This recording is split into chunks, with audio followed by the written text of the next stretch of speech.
Barrington Police Department, as a matter of fact, entered the state MERS system's COLA portion back in the late 90s after some contentious negotiations with the then town manager.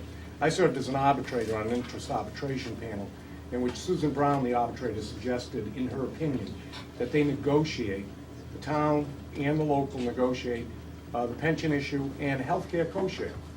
The very next year, we did negotiate a deal. We negotiated a deal that provided for the police officers in the town of Barrington to pay 20% co-share on healthcare.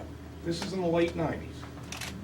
And to become part of the 3% COLA provided for by the state MERS system.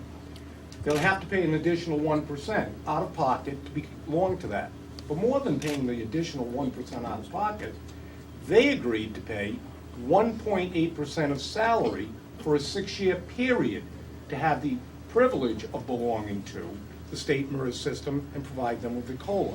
So I now have a number of police officers in Barrington who are being told, thanks for the money, but you're not getting the COLA. I've been a police officer for a city for the past 14 years. At the time of my employment, the contract before me told me that I had to submit 99% of my salary to a pension with defined benefits with no Social Security option. Myself and fellow officers, I'm sure, throughout the state have met their obligations and have planned their family budgets and future plans on this proposed pension we're supposed to receive. There's a nice pie chart which shows where 40.7% of our state budget goes. It's one single item, the human services budget, which takes up 40.7% of our budget.